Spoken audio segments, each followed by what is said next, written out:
जहां जमीन पर जहर ना फैलाया जाए, जहां जमीन पर जहर ना फैलाया जाए, फसलों को प्रकृति से मिलाया जाए, वही है असली खेती, वही है सम्मान, जहां पर लहराता है मिट्टी का किस्सा। तो आइए शुरुआत करते हैं हमारे इस खास प्रोग्राम में जिसका नाम है मेरे गांव की मिट्टी।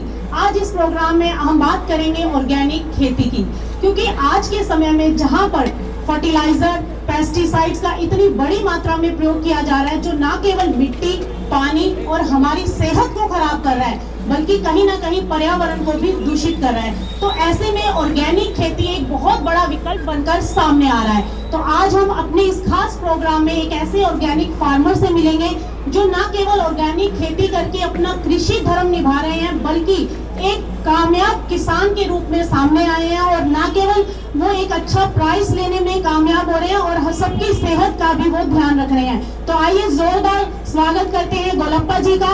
जो स्वागत है गोलप्पा जी। स्वागत है madam, thank you very much, धन्यवाद। तो मेरा पहला क्वेश्चन आपसे ये है कि आपने ऑर्गेनिक खेती की शुरुआत कैसे की, आपके दिमाग में कैसे आया? क्योंकि आज का जो युग है वो बहुत बड़ी मात्रा में फर्टिलाइजर्स का, पेस्टिसाइड्स का इतना बड़ा मात्रा में यूज कर रहा है कि प्रोडक्शन हमारा इंक्रीज हो, और ऐसे में आप ऑर्गेनिक खेती की तरफ कैसे डाइवर्ट हुए? मैडम पहले आपको धन्यवाद है, स्वागत है हमारा विलेज को आ गए ना। सो हम लोग को 5 साल का पहले ये थॉट आ गया था हमारा माइंड में। उसका पहले केमिकल कौन कौन यूज करता था, उसको ज्यादा यील्ड आ रहा था, लेकिन क्या होता था ये 30 साल से हमारा बाप कंटिन्यू काम करके आ रहा था। एवरी साल में ये यील्ड का कम हो रहा था। वो टाइम में हम लोग प्लान किया ये क्या हो रहा है करके, बाद में हम लोग स्टार्ट किया हमारा खेती का सराउंडिंग में क्या रहता है वो रिसोर्स का हम लोग को प्लान करके यूज करने के लिए स्टार्ट किया। ये ऑर्गेनिक करेगा तो हम लोग को कुछ चेंजेस होता है करके साइंटिस्ट लोग को हम लोग को कंसल्ट किया, वो गाइडेंस ले लिया। गाइडेंस लेने के बाद हम लोग को स्टार्ट किया मैडम। वो साल से हम लोग को अभी हैप्पी है, अभी पूरा घर में भी पूरा नेಮ್ಮದಿ जीवन कर रहा है। देखिए, जब ऑर्गेनिक खेती की जब बात आती है तो कहीं ना कहीं किसानों के मन में ये डर होता है कि हम शुरू करेंगे तो हमारा प्रोडक्शन कम होगा, तो आप ऐसे में इन किसानों को क्या कहना चाहेंगे? अभी देखिए मैडम, स्टार्टिंग में कौन कौन ऑर्गेनिक स्टार्ट करने वाला को क्या होता है, वो केमिकल से ऑर्गेनिक को कंपेयर करेगा तो यील्ड में तो बहुत कम होने के लिए चांसेस है, ऐसा बोल रहा है। लेकिन हमको कम नहीं हो गया, लेकिन केमिकल में 18 to 20 क्विंटल आ रहा था, अभी हम लोग ऑर्गेनिक में 15 to 16 क्विंटल तक खा रहे। 2 क्विंटल प्रोडक्ट में हम लोग को कुछ भी चेंजेस नहीं होता है, लेकिन हम लोग क्या है, सिस्टमेटिक क्या है, वो प्रोसीजर क्या है, वो फॉलो अप करना है हम लोग। ऐसा रहेगा तो हम लोग प्रॉब्लम तो नहीं होगा मैडम। तो ऐसे में आप अपनी मिट्टी की फर्टिलिटी को कैसे बनाए रखते हैं? सो हम लोग को क्या करता हूँ, हम लोग को स्टार्टिंग में मिट्टी का सॉइल प्रिपरेशन में एक पॉइंट बता दिया हम लोग को। सॉइल प्रिपरेशन में हम लोग को ये क्या बोलता है, हम लोग को जानवर है, हमारा जानवर है, जानवर लंग का पूरा ये गोबर लेके पूरा 1 टन 1 एकड़ को ऐसा जानवर का, शिप का, बाद में पोल्ट्री फार्म का सभी 1 टन लेके 3 टन को 1 एकड़ इसके लिए डालेगा। 3 टन एवरी ईयर हम लोग को रिपीटेशन कंटिन्यू करता रहता है मैडम। सो हम लोग को किधर भी हम लोग को ये यील्ड का कम नहीं होगा। कम नहीं होगा। और अब डिसीज जो बीमारियां लगती हैं, जो पेस्ट आ जाते हैं, उसको कैसे कंट्रोल करते हैं? हम लोग को ये बीमारी आता है ना, ये तो बहुत इम्पोर्टेंट क्वेश्चन है। ये हमारा फार्मर लोगों को ये बीमार आता है ना, बीमार में केमिकल कनेक्ट होने के लिए, ट्रांसफर होने के लिए बहुत कनेक्ट होता है। ये बीमार में हम लोग क्या करता है, कोकोनट ऑयल, नीम ऑयल, करंजी ऑयल, सेसेमा ऑयल, उसके बाद फिश ऑयल, उसके बाद कॉटन ऑयल, उसके बाद हम लोग को इसको कुसबे हेण्णे ಏನು ಹೇಳ್ತೀವಿ सर, साफ ऑयल, इसका पूरा ये ऑयल का 12 ऑयल्स आता है। ये 12 ऑयल्स को हम लोग लेते हैं, एक टाइम में 3 ऑयल लेना, उसको 200 ml एक डब्बे में लेना। ये 3 ऑयल लेके उसको एक फॉर्मेट करना है। फॉर्मेट कैसे करना है, उसको ये हमारा हेग रहता है ना, हेग रहता है ना, तो एमुल्सिफेरिक ऑयल आता है इसको मिक्स करने के लिए। वो मिक्स करके हम लोग क्या करता है, ये आज मंडे है, ये मंडे को 3 ऑयल लेता है, नेक्स्ट मंडे में और तीन आया लेता है, नेक्स्ट मंडे में 3 आया लेता है, नेक्स्ट मंडे 4 मंडे को 12 हो गए, कंप्लीट हो गया। नेक्स्ट ये 12 कंप्लीट होने के बाद 12 कंप्लीट होने के बाद नेक्स्ट टाइम में क्या करेगा, सभी 12 को 50-50 ml लेके एक टाइम स्प्रे करेंगे। ऐसा हम लोग करेगा तो वीकली हम लोग स्प्रे करेगा तो बीमारी का प्रॉब्लम नहीं, बीमारी का कुछ भी प्रॉब्लम नहीं होगा, ये हमारा एक्सपीरियंस है। उसके बाद सेंटर में क्या करेगा, ये बायो पेस्टिसाइड्स आ रहता है, bio pesticide beauveria bassiana and trichoderma metarhizium, ये यूज करके हम लोग को बीमारी को हटाएगा। कई बार हम देखते हैं कि साइडों में घास निकल आती है, वो जिसको गंदी घास बोला जाता है, उसके लिए आप क्या करते हो, उसको कैसे आप निकालते हो? मैडम जो साइडों में वीड्स आ जाते हैं, ओके, उसको कैसे निकालते हैं? चिल्ली का प्लांट में हम लोग क्या करता हो, हमारा तो जानवर है, हमारा यंत्र है, वो लेके हम लोग क्लीन करेंगे, ले तो लेबर से हम लोग क्लीन करता हो, वही हमारा। आप जैसे ऑर्गेनिक खेती कर रहे हैं तो आपको प्राइस में और क्वालिटी में क्या डिफरेंस समझ में आया?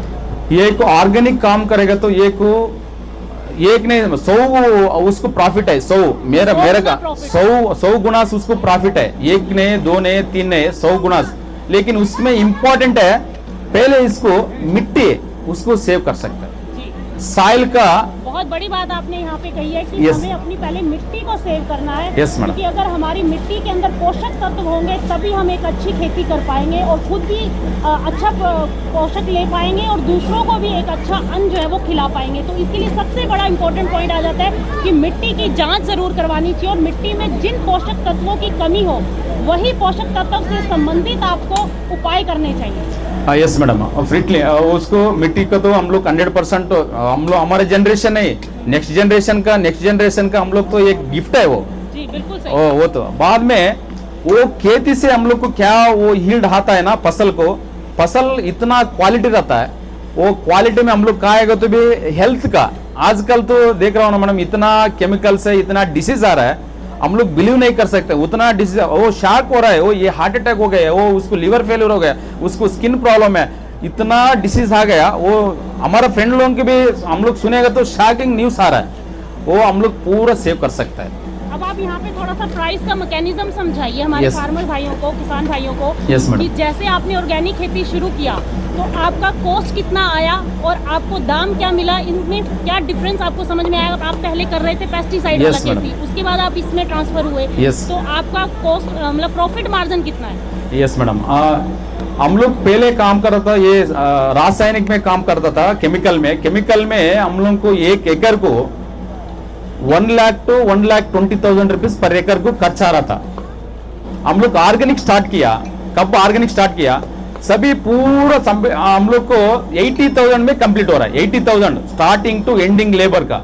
ये 1,20,000 में 40,000 हम लोग को सेव हो गया, ये ऑर्गेनिक करने के बाद में हमको ये प्रॉफिट में बोलेगा तो प्रॉफिट में हमको इधर में 25,000 फिक्स है rate, 30,000 rupees per quintal fix है रेट, वो हम लोग को कनेक्टेड है। अगर हम लोग को दूसरा कंपनी को दूसरा दे दिया तो हम लोग को और ज्यादा पैसा मिलेगा। हम लोग को लिमिटेड प्रॉफिट बोलता है ना, हम लोग 1 लाख तो 1 लाख to 1.5 लाख तो प्रॉब्लम नहीं। हम लोग तो ये अगले साल में हम लोग को। आप अपना ऑर्गेनिक 30,000 रुपए क्विंटल में बेच रहे हैं, क्या बोला आपने अभी भाव? 30,000 रुपीज। 30,000 पर क्विंटल। और जो ये लोग पेस्टिसाइड वाला जो प्रोडक्ट बना रहे हैं वो क्या रेट? वो केमिकल का पेस्टिसाइड्स वाला मार्केट लेके जा रहे हैं, उधर में जाने के बाद क्या हो रहा है मैडम, 10,000 भी हो सकता है, 11,000 भी हो सकता है, नहीं तो 9,000 भी हो सकता है। उसको क्या टेंडर आता है उसको देके आता है मैडम। यहाँ पे कैलकुलेशन को समझने की बहुत बड़ी जरूरत है। जैसा कि इन्होंने कहा कि इनका यील्ड कम हुआ, किसान भाइयों का हमेशा यही कहना रहता है कि हमारा प्रोडक्शन कम होगा, लेकिन जब यील्ड कम हुआ तो यील्ड इनका 10 से 15 क्विंटल आपका आ रहा है 1 एकड़ में, और जबकि आप केमिकल से खेती करते हैं तो 20 क्विंटल आपका आता है, और 20 क्विंटल का आपको प्राइस मिल रहा है 10,000 रुपए पर क्विंटल।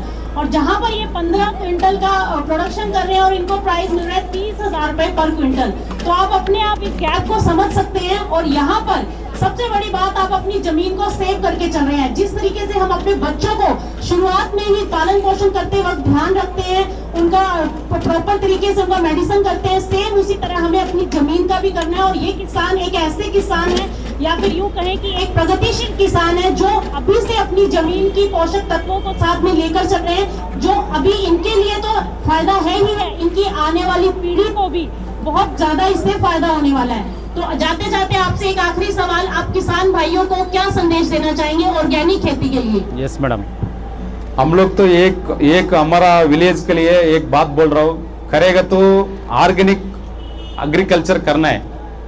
हम लोग को पुराने से हम लोग को कौन कौन बड़ा चाचा था वो सभी ऑर्गेनिक को ऑलरेडी संप्रदाय से एग्रीकल्चर करता था, लेकिन हम लोग को रेडीमेड हो गया रासायनिक लेके कर रहे हैं ना, वो छोड़ के हमारा सराउंडिंग में क्या मिल रहा है ना वो यूज करके हम लोग खेती करेगा तो हमारा हेल्थ भी अच्छा रहेगा, आपको भी हेल्थ अच्छा रहेगा, सभी का हेल्थ अच्छा रहेगा, हम लोग भी सुख शांति से रहेगा करके एक मैसेज दे रहा हूँ मैडम।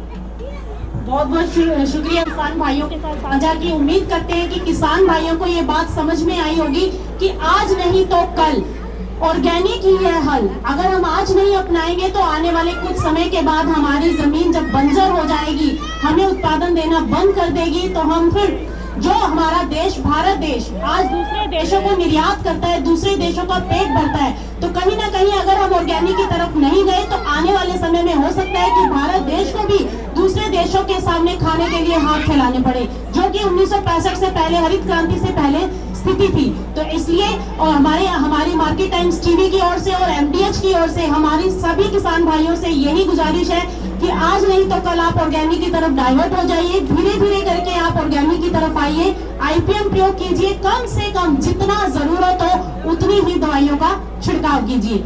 आप देखते रहिए market times TV. Market times TV पर खबरों का सिलसिला लगातार जारी है। फिलहाल मुझे और मेरी टीम को दीजिए इजाजत। नमस्कार।